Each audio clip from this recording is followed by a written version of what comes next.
and I direct the graduate training programs here at ASPPH.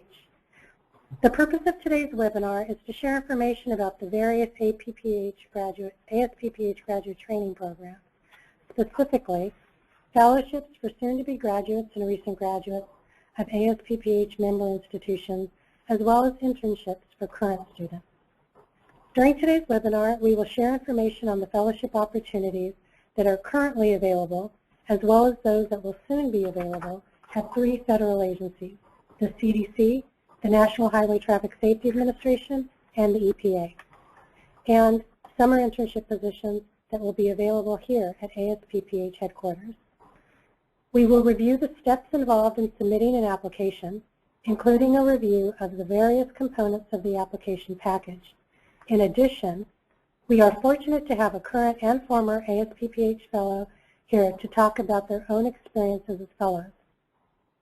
At the end of the program, we will have time for you to submit questions.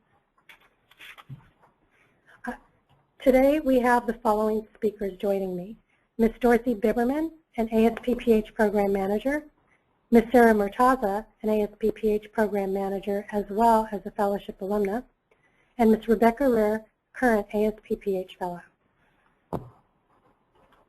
So first, how to ask a question. At any time during this webinar, you can type your question into the questions box, which you can find on the toolbar on the right side of your computer screen, as shown here.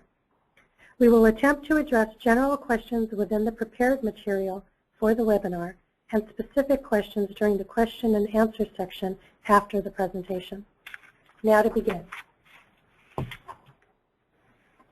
The Association of Schools and Programs of Public Health, ASPPH, is the voice of the accredited public health education, representing member schools and programs accredited by the Council on Education for Public Health, or CEF. CEF, an independent agency recognized by the U.S. Department of Education, accredits schools of public health and public health programs to assure that the school or program has been evaluated and has met accepted standards established by and with public health, established by and with the public health profession. ASPPH is the membership organization for these prestigious academic institutions. ASPPH is pleased to partner with several federal agencies to offer public health training opportunities for students and graduates of our member schools and programs. Now, to provide information about the various ASPPH graduate training programs, eligibility requirements, and benefits of the program, I will turn the program over to Dorothy Biberman, ASPPH Fellowship Program Manager. Dorothy? Thank you, Monica. ASPPH graduate training programs include 2 types of programs, internships and fellowships. Internships are short-term training assignments, usually 10 to 12 weeks long, and are open to students currently enrolled in an ASPPH member CEF-accredited school or program of public health. Fellowships are long-term training assignments, typically 1 to 2 years, and in some circumstances 3 years. Fellowships are open to recent graduates, defined as students who will have received a master's or doctoral degree by the start of the fellowship, or students who have graduated within the previous 5 years of the start date of the fellowship. During this presentation, we will focus on ASPPH fellowship opportunities that will begin in late summer and fall of 2014 and on internship positions for the summer of 2014. You may ask yourself what distinguishes ASPPH training programs from all of the other fellowships out there. First and foremost, with over 30 years of training program experience, ASPPH provides highly respected and recognized mentored training programs, which are specifically aimed at fostering the growth of early career public health professionals.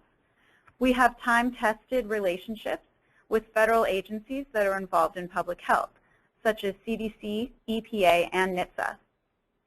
The performance of our fellows speaks for itself, as many of our program participants go on to become full-time employees or contractors at their host agencies.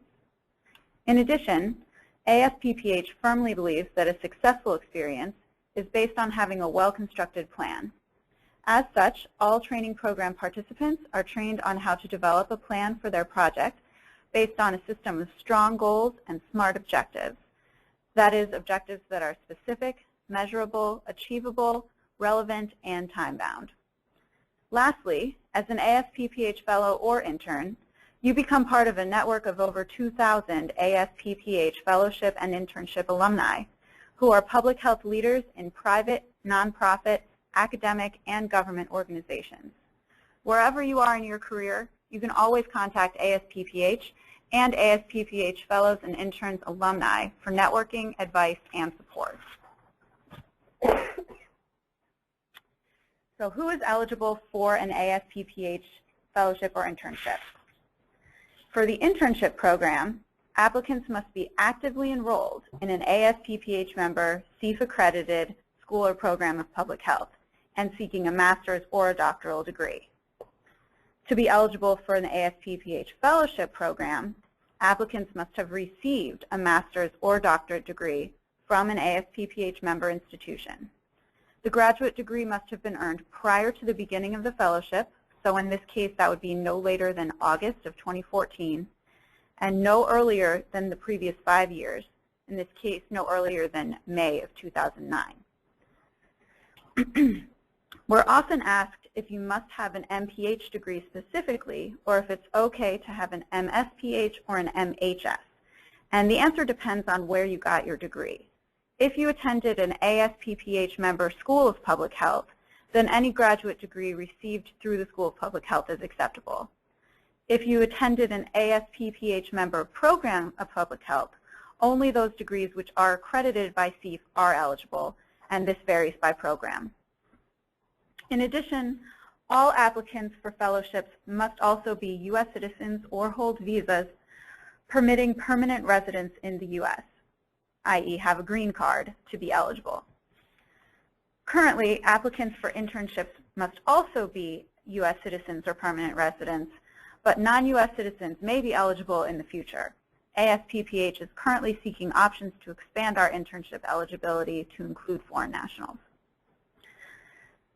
For international students who are on today's webcast, although we do not have a comprehensive listing of programs open to non-U.S. citizens, we suggest you check with your school's Career Services Office, as well as the ASPPH-sponsored website, publichealthjobs.net, to find opportunities for which you might be eligible. You can also research opportunities available directly through the federal agency in which you're interested. In terms of the structure of the program, the internship assignments are 10 to 12 weeks, usually during the summer between first and second years of a master's program. However, interns may also participate during the summer immediately following receiving their degree. Doctoral students are also eligible. Interns receive a competitive training stipend to help offset the cost of living expenses during the assignment period. Each intern is required to establish goals and objectives that they'll accomplish during their assignment. These goals and objectives are established in collaboration with an ASPPH mentor and are reported to ASPPH at the beginning of the internship. Interns then report to ASPPH and their mentor on the progress in accomplishing the plan throughout the assignment period, and each intern is required to submit a final summary report at the end of the assignment. All current internship opportunities will be based at ASPPH headquarters in Washington, D.C. For the fellowship assignments are 12-month placements.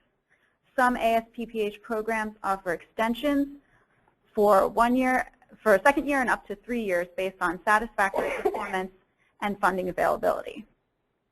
Fellows receive a competitive training stipend and also an allowance for expenses such as health insurance. The stipend and allowance vary by program and also by fellowship location. As with interns, each fellow is required to establish goals and objectives that they will accomplish during their placement. The goals and objectives are established in collaboration with their host agency mentors in this case, and are reported to ASPPH at the beginning of the fellowship. Fellows then report to ASPPH and their mentors on their progress throughout the assignment period and are required to submit a final report and assessment at the end of the assignment. We will discuss specific fellowship opportunities in just a moment, but for now, the best person to describe a program is somebody who went through it. And as such, we're very pleased to have Ms. Sarah Murtaza, who can be with us today not only as a program manager, but also as a recent alumna of the ASPPH CDC Public Health Fellowship Program. Sarah. Thank you, Dorothy. As Dorothy mentioned, I am a fellowship program manager at ASPPH, and I'm happy to share the impact of my fellowship experience with you all today. So I decided to pursue a Master of Public Health degree in epidemiology from SUNY Albany due to my interest in global reproductive health and evidence-based research. I knew such a program would enable me to gain the skills and knowledge base necessary to aid a variety of communities by studying in depth the determinants and prevalence of diseases in populations. My coursework provided me the essential fundamentals of public health initiatives and goals, and my internships and work experience in state and local health departments, community-based organizations, and the global arena enabled me to directly apply my learning. An ASPPH CDC Public Health Fellowship was the perfect next step, as it would give me the experience working at the federal level while providing comprehensive training and mentorship in evidence-based research and reproductive health epidemiology. I was an ASPPH CDC Reproductive Health Epidemiology Fellow in the Women's Health and Fertility Branch in the Division of Reproductive Health. The fellowship provided me with the unique opportunity to apply the knowledge I gained in the classroom to the broader hands-on field of epidemiology. I actively participated in the global and domestic development and implementation of evidence-based contraceptive guidelines. I also enhanced my skills in data analysis, systematic reviews, and presented scientific evidence to experts. In addition to my skill base, my knowledge expanded about the intricacies of contraception and the value of evidence-based guidance and their clinical implications. I worked with a team of very talented individuals at the Centers for Disease Control and the World Health Organization, who provided support, guidance, and mentorship. The fellowship was a great experience. It enhanced my interest in reproductive health epidemiology, especially in the global arena. I realized the importance of gaining additional skills, specifically in program management and nonprofit work, to enhance my career goals related to reproductive health work in international settings. Therefore, I decided to work with ASPPH, serving as the program manager for graduate training programs. This position allows me to use the experience I gained as a fellow to assist current and prospective fellows, in addition to providing the necessary skill base for my long-term career objectives. All right, thank you, Sarah. We appreciate you sharing your own experience on the value of an ASPPH fellowship on your career path. We will now talk about the fellowship opportunities that are currently available. We are currently accepting applications for the ASPPH EPA Environmental Health Fellowship Program. Applications are due January 16th. That is next week. So if you're interested in this program, you will need to move quickly if you have not already started the application process. The ASPPH CDC Public Health Fellowship Program is currently accepting applications. The deadline is February 6th. In addition, we will soon announce positions for the ASPPH CDC Ellen Rosenfield Global Health Fellowship Program. The expected program announcement is late January. Then, in early February, we expect to announce new positions with the ASPPH NHTSA Public Health Fellowship Program. Lastly, in late January or early February, we will announce summer internship opportunities for positions here at ASPPH headquarters in Washington, D.C. I will now turn the program back over to Sarah, now in her role as ASPPH Fellowship Program Manager, to talk a bit more about each program. Sarah? ASPPH summer internships are designed to provide a learning experience in public health for current graduate students. The internships provide opportunities for students to apply the public health knowledge they have learned in the classroom. The internships for this year are not yet finalized, but previous internships have been in the areas of marketing and communication and data analysis. The goal of the ASPPH EPA Environmental Health Fellowship Program is to provide professional training and opportunities for early career public health professionals to be involved with EPA on current and emerging environmental public health needs. The program provides fellows the opportunity to train under nationally recognized experts who work to protect human health and the environment at a national and international level. The program focuses on climate change, sustainable communities, drinking water and public health, children's environmental health, air quality, and environmental justice. The ASPPH CDC Public Health Fellowship Program provides 1 to 2 year opportunities for recent public health graduates to undertake projects related to key public health initiatives within CDC centers, institutes, and offices, CIOs. The program provides public health training at a national level that focuses on training areas such as program development and management, chronic disease prevention, research, health education and communication, monitoring and evaluation, data analysis, epidemiology, and occupational safety. The ASPPH CDC Allen Rosenfield Global Health Fellowship Program provides international training opportunities for recent graduates of ASPPH member schools and programs. The training offered through this program will expand the global health prevention workforce and provide fellows an opportunity to gain practical, first-hand experience on the front lines of global public health. The fellowship provides global health training in the U.S. as well as in PEPFAR-funded countries worldwide that focuses on global surveillance, monitoring and evaluation, epidemiology, strategic information, global program management, and HIV prevention. We are often asked if we know where the fellows will be placed at the time of application. The answer to this is no. We can only tell you that fellows will be placed within the Global Health Program at CDC headquarters in Atlanta or in one of the 50 foreign countries where CDC is working with the Ministry of Health and other public health partners, depending on the needs of the program. Exact geographical locations will not be determined until the final placement process. At that time, successful applicants will be offered positions and notified of the exact geographic locations for those positions. I can only say that the majority of Rosenfield Fellows are placed abroad, primarily in Africa and Asia. The ASPPH NHTSA Public Health Fellowship places recent public health graduates at the U.S. Department of Transportation National Highway Traffic Safety Administration, or NHTSA. The program provides a unique opportunity for public health training under the mentorship of national experts in injury prevention and motor vehicle and highway safety issues, focusing on emergency medical services, behavioral safety research, and impaired driving and occupant protection. The training offered through this program will expand the injury prevention workforce and provide fellows an opportunity to gain practical first-hand experience working at a federal agency. Information regarding ASPPH fellowships and internships is available through your career service offices and or your student liaison office at your school or program.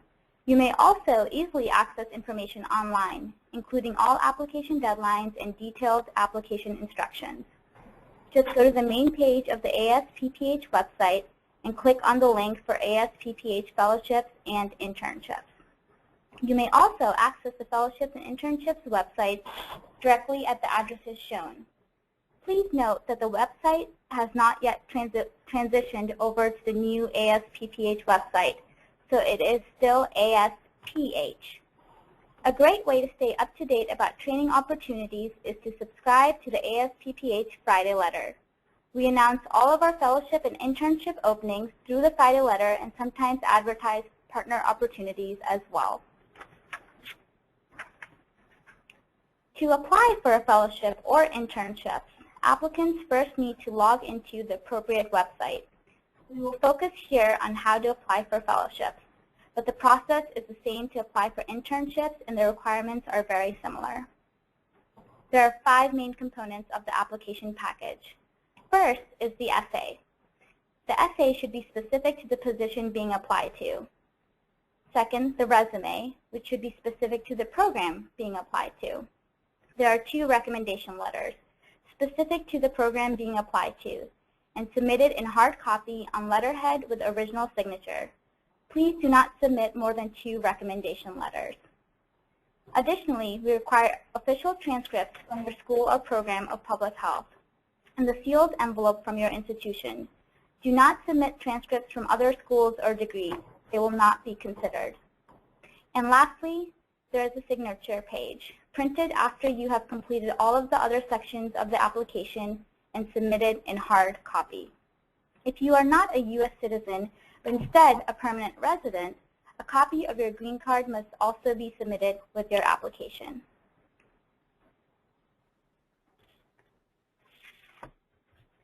All application materials must be received by the online and hard copy deadlines.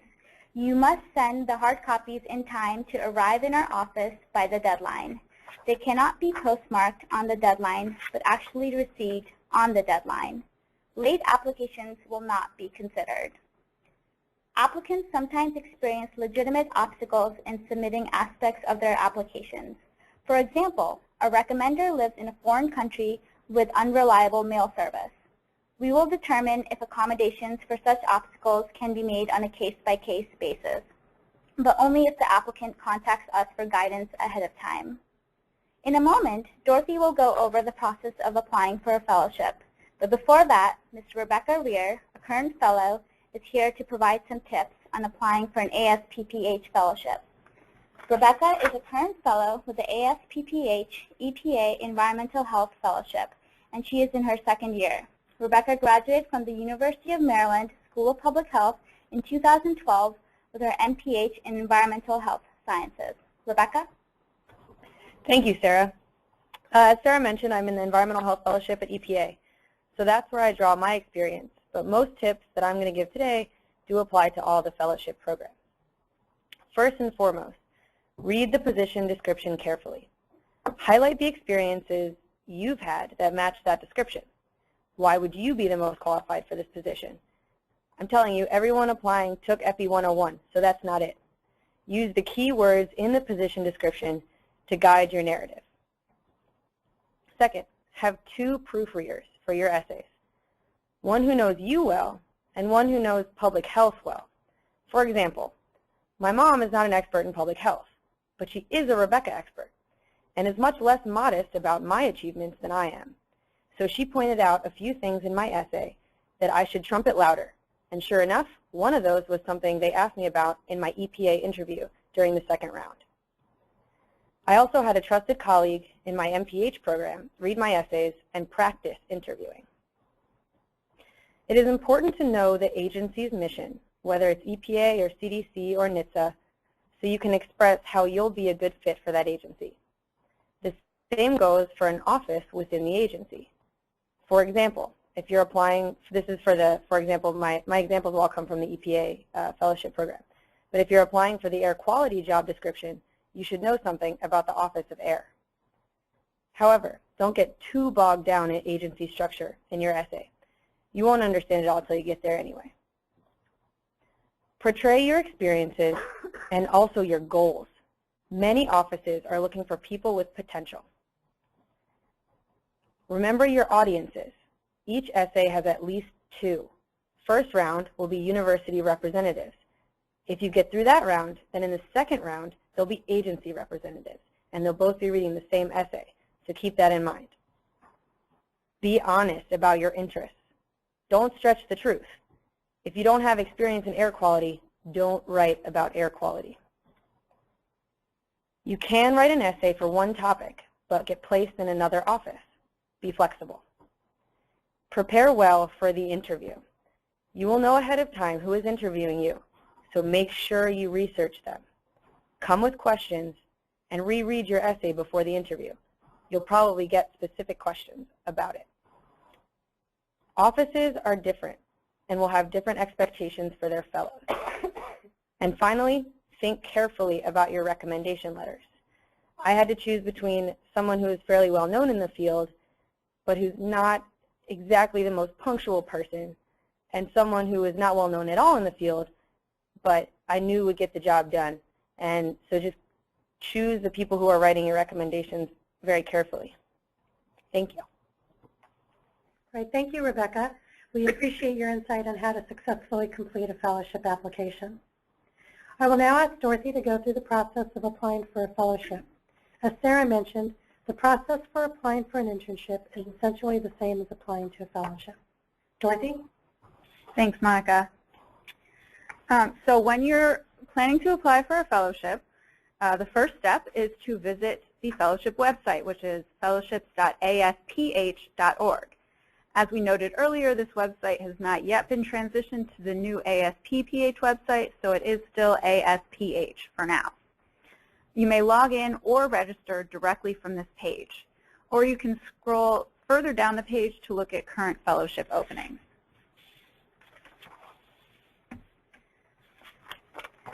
If you click on one of the current fellowship openings, you'll be directed to the web page for that particular fellowship.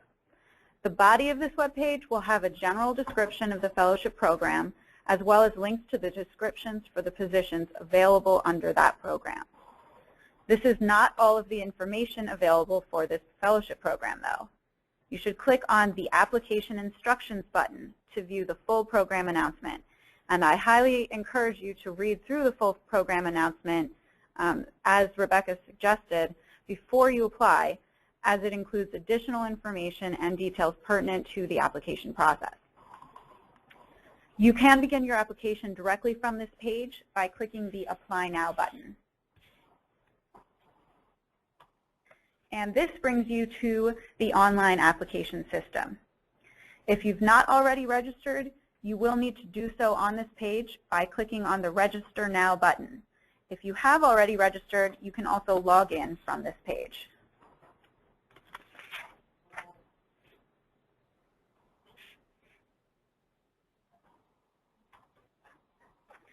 So once you log in, you'll be directed to the My Application page.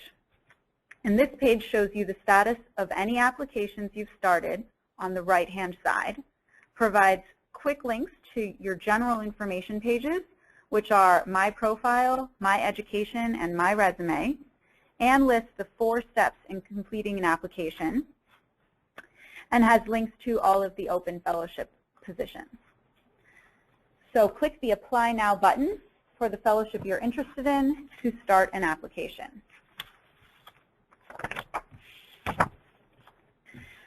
And when you hit the Apply Now button, you'll be taken to the first step in the application process, which is where you upload the essays for the positions that you're applying to, indicate whether you have any outstanding courses, and who your 2 references will be.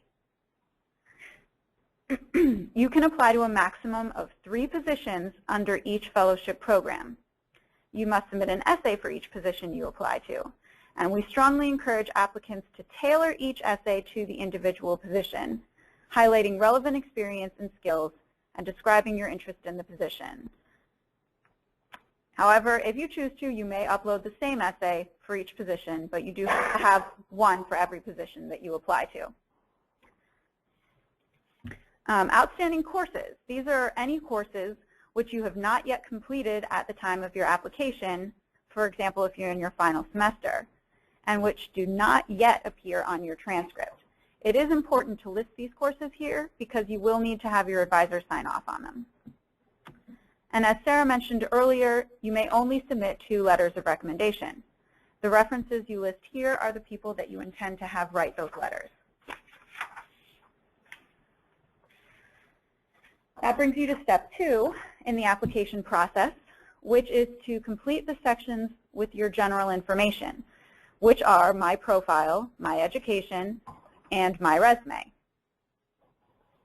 If you're a new registrant, you'll actually be directed to these pages right after you register.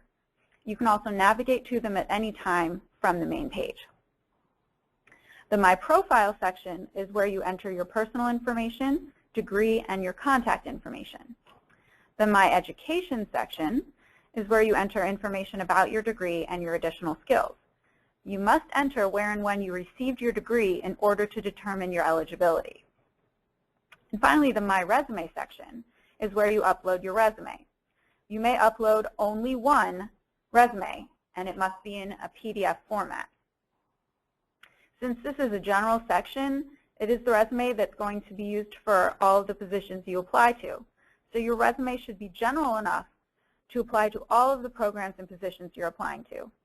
Your opportunity to provide more detailed information about your interest and experience in specific positions is through your essays. Once you've entered all of your information, you come to step 3. You should review it for accuracy and make any edits that you need to. When you're sure that all of the information you have entered is correct, you'll be ready to submit your online application and print out your signature page. Please note that once you submit your online application, you may withdraw it to make any edits or updates as long as you resubmit it by the application deadline. If you do not resubmit by the application deadline, your application will be incomplete and will not be considered. Once the application deadline passes, you may not withdraw your application to make changes.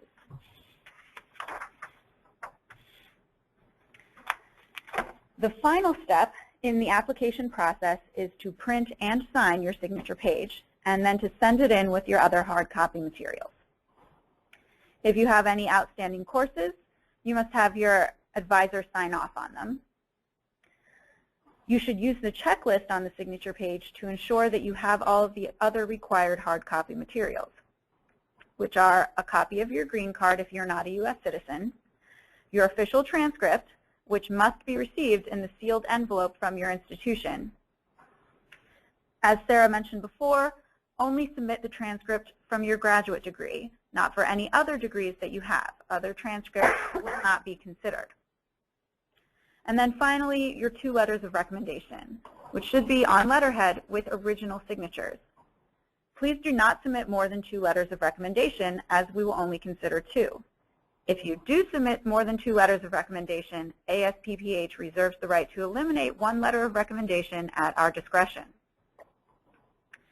You should submit all of your hard copy materials, your signature page, transcript, letters of recommendation, and copy of your green card, if applicable, in 1 envelope to ASPPH at the address indicated. We encourage you to use a traceable mailing service to send in your hard copy materials, such as UPS or FedEx. ASPPH will not be able to verify whether individual applicants' materials have been received before the application deadline due to the large number of applications that will be coming in.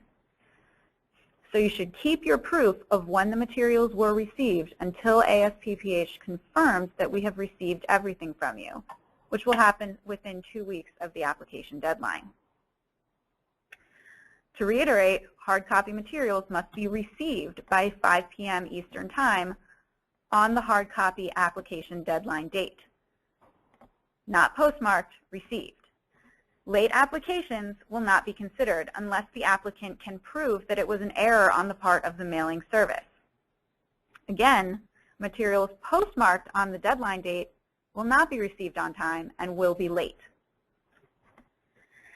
If you do experience any obstacles or have any questions throughout the application process, please call or email us in a timely manner so that we can assist you. ASPPH does not offer deadline extensions.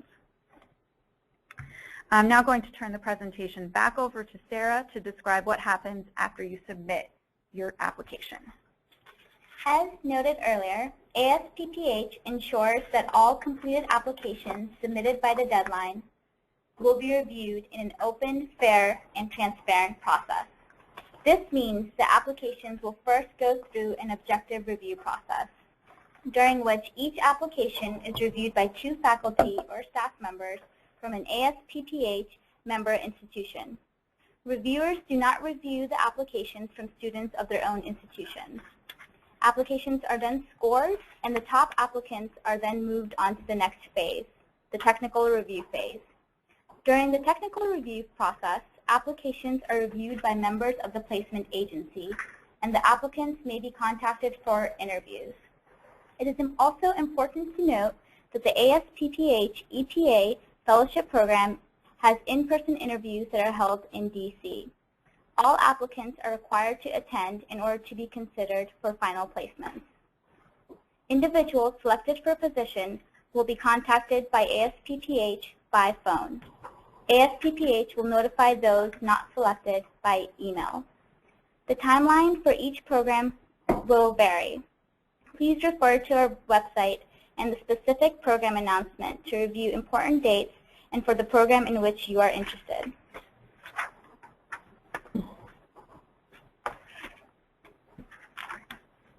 Thank you, Sarah and Dorothy.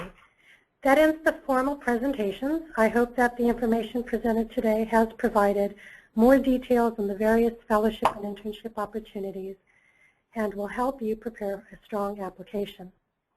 We will now take questions from our audience. At any time, please type your question into the chat or question box in the right corner of the screen. To open the box, press the 2 arrows. I will then direct your questions to one of today's speakers. We have about 20 minutes left remaining in today's program. We will try to answer as many questions as possible, but if we do run out of time, you may email your questions to ASPPH at the email noted on the slide, trainingprograms@asppph.org. All right, so let's go to some of the questions that we have. We do have a question in regards to if the internships are paid. As noted earlier, yes, our interns do receive a training stipend. Typically, it's between $5,000 and $6,000 for the duration of the 10 to 12-week internship period. And unfortunately, right now, we do not offer any internships with the CDC. That question has come up. We have in the past, and we hope to do so again in the future. But this summer, our only internship positions will be located here at ASPPH headquarters in Washington, D.C.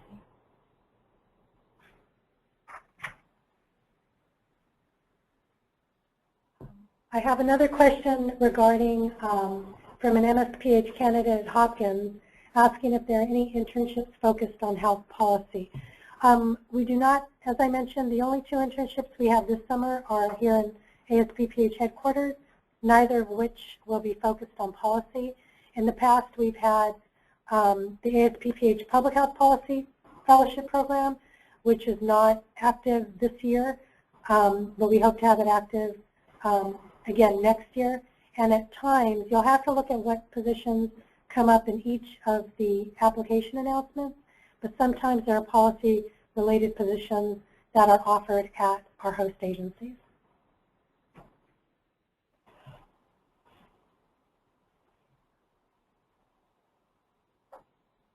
Okay, all right. Let's see. We have a question here about internship opportunities for international students who are current MPH students. Okay, so as we mentioned before, currently our internships are only open to U.S. citizens and green card holders. We are hoping to find opportunities for international students and foreign nationals. I don't have any to tell you about right now, but if we do have something like that come up, you can always find it on our website or subscribe to the Friday letter, which is the best way to stay up to date. Right. Again, it's something that we are currently pursuing diligently. We realize that there is a great need to offer opportunities for our students who are foreign nationals. It's something that is not unrecognized, and ASPPH is looking into possibilities to offer opportunities for those students in the future.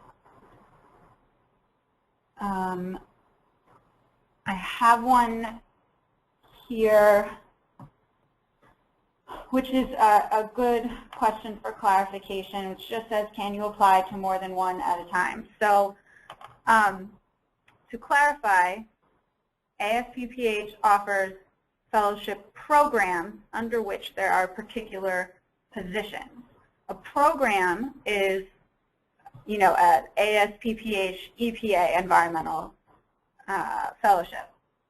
And then underneath that, you would have positions such as an air quality position or a clean water position.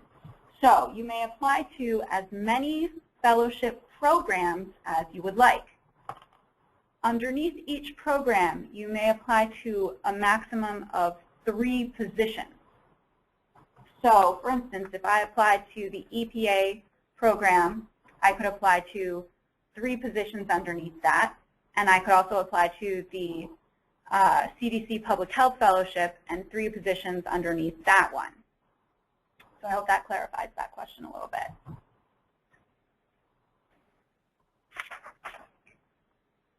So we have a question about the current fellowship salary. So it's important to note that fellowships are not employees of ASPPH or the host agency, so they do not receive a salary. However, fellows receive a stipend, which is approximately $43,000 to $52,000 per year. This varies by education and agency. The distinction is important as there are tax implications to receiving a stipend versus a salary. I have another question here that I'd like to address about letters of recommendation. You submit 2 letters of recommendation for each program, not position. So you submit, if you apply for the EPA fellowship, you will submit 2 letters of recommendation total, even if you apply to 3 positions underneath it. So your letters of recommendation, people that you request them from, they should speak to skills that you would need for all 3 of those positions. However, if you apply to multiple programs, you may use the same letters of recommendation or submit different ones for different programs. One thing to note here that if you do, because oftentimes it's understandable where you don't want to bother one of your colleagues who might be particularly busy, you might not want to bother them to do more than 1 letter. In that case, you want to make sure that the letter is addressed to, for example, Dear ASPPH Fellowship Selection Committee. Make sure that they don't specify a specific program. For example, you don't want, if you're applying to both EPA and CDC, you don't want somebody reviewing the CDC fellowship applications to be looking at a letter that says, Dear ASPPH EPA Fellowship Reviewer. So you want to make sure that if they are specific, that you only use those letters of recommendation for the intended program. But if you do plan on using them for multiple programs, so for example, the same letters for the EPA program, the Rosenfield program, the CDC program, the NHTSA program, then you want to make sure that when they address the letter, that it is addressed to on a broader base. I suggest saying simply, Dear ASPPH Fellowship Review Committee, or something to that effect. I have a question here that I'd like to address, which says, are soon-to-be graduates able to apply for internships? So internships, as I mentioned earlier, you can apply while you're in progress, so between your 1st and 2nd year of your master's program, or right after you graduate, the summer after you. So for instance, this person, if you graduate in May, you will be eligible for the internship program this summer, and then after that you would no longer be eligible, but you would be eligible for fellowship programs. Let's see. Another one asks if the recommendation letters need to be academic or if they can be practicum or job recommendations. And there is no requirement about who or what type of person should be writing your letters of recommendation. So you should base that on what, skills and experience you want to highlight and who can speak best to those skills. But typically we found that applicants will submit one of each. So they'll submit, for example, maybe a letter of reference from their academic advisor, and then another one from a former boss or colleague from a professional experience. So there's a question about member institutions, and if you are not sure that your school is a member of ASPPH, I encourage that you visit the ASPPH website at www.asppph.org. It has a list of ASPPH members, so you simply click on the Members tab at the top, And you can also ask your dean's office or program director's office of your school or program. Let's see, I have one here from somebody who has gotten past the objective review phase and asking how to more successfully get through the technical review phase. And I think that Rebecca touched on that really nicely in her tips about practicing interview skills and making sure that you are familiar with the organization and the position and the person that you are interviewing with, and also the ability to speak to what you have already written about yourself. So those are definitely some great tips that she provided earlier. And just one thing to keep in mind is if you are fortunate enough to get to the final, the technical review phase and the final placement process, a matching process, keep in mind that much of that does have to do with just the best fit for a particular position. Our programs are very competitive, so you want to make sure that you highlight your own personal skills. And again, you want to elaborate on the ways that you are the best match or the best fit for that position, because ultimately that's what it comes down to. When they're interviewing, 10 different people for this position, it's going to come down to, which skills are going to be the most applicable and beneficial for that particular placement. And then, of course, after that, it will even come down to personality types of things. So just keep that in mind. That, and don't be too discouraged if you have in the past gone through the process and made it through objective review but not ultimately secured a position. Don't be discouraged because that just wasn't the right fit for you. So we do encourage you to please do try again, apply again, and you never know what might come up in this next round. I have a question about full-time employment post-fellowship at the host agency. So employment with the agency is not guaranteed. Full-time positions are based on the needs of the agency and available funding for that position. Thanks, Sarah. I have two questions here that I'm looking at regarding application requirements. The first one is about essays and whether or not you can upload or use the same essays and also letters of recommendation. I think we've already touched on this a little bit, but just to be clear, you can. We do not recommend that you use the same essay. Your application will be much stronger if you tailor it to the particular position that you're applying to. And then letters of recommendation, I believe we've already covered that. And then this one is whether or not letters of recommendations have to be sealed, and the answer for that is no. Your transcript must come in the sealed envelope from your institution. Don't open it. Just send the envelope inside your larger package. But the letters of recommendation do not need to be in the sealed envelope. However, they do need to have an original signature. One thing I want to point out from an earlier comment during our presentation, Sarah had pointed out that for the selection process for our fellowship program with the EPA, that there are in-person interviews. Not all applicants will go through that interview. There is basically a third phase for that particular program that is in between the objective review and the technical review. So only those applicants that receive top-tier scores during the objective review will be invited to interview here in Washington. And then from that list of people, we will narrow it down to the finalists who will then move forward to the final technical and matching phase at EPA. So I just wanted to clarify that. And another question related to process, similar to the last one about transcripts.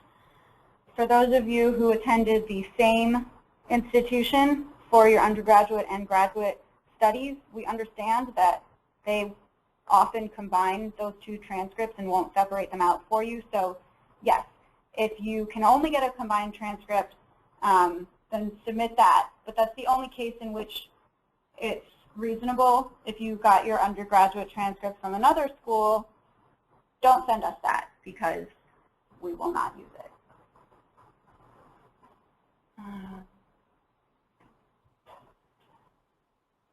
Okay, so we have one. Are you eligible if you graduated in October or February for internship? That's a good question because obviously these are people who just finished the program this year. In the past, we never have, but we would certainly consider those applicants since you've graduated in the academic year preceding the internship period. So, yes, if you're currently enrolled and will graduate in May or have graduated sometime during this current academic year of 2013-2014, we will accept your application for an internship for the summer of 2014. And I've got a couple questions here about interviews now, following up on what Monica just discussed.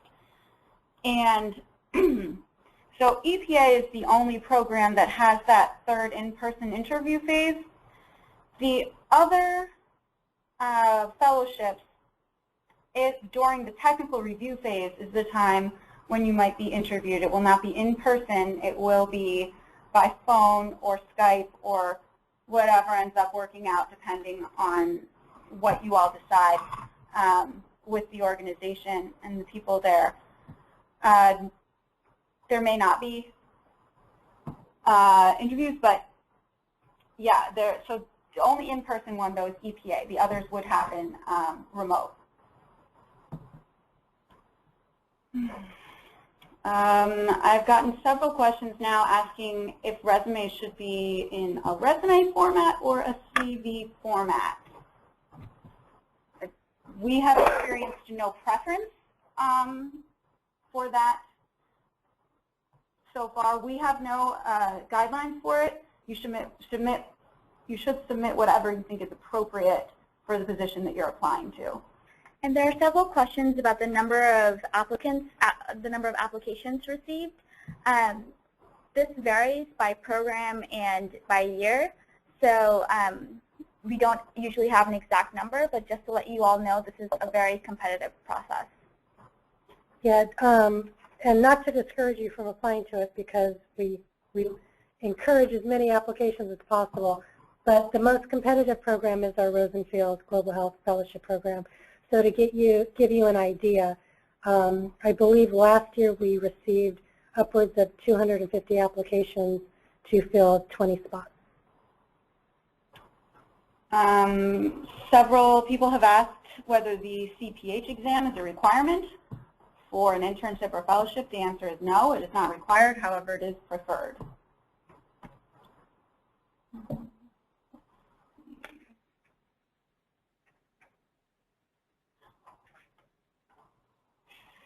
Does your transcript need to have your graduation date if you are a current student? If you can get it on there, that's great. Some schools will not do that for you. So just there is a place where you will have to enter that in the application, though.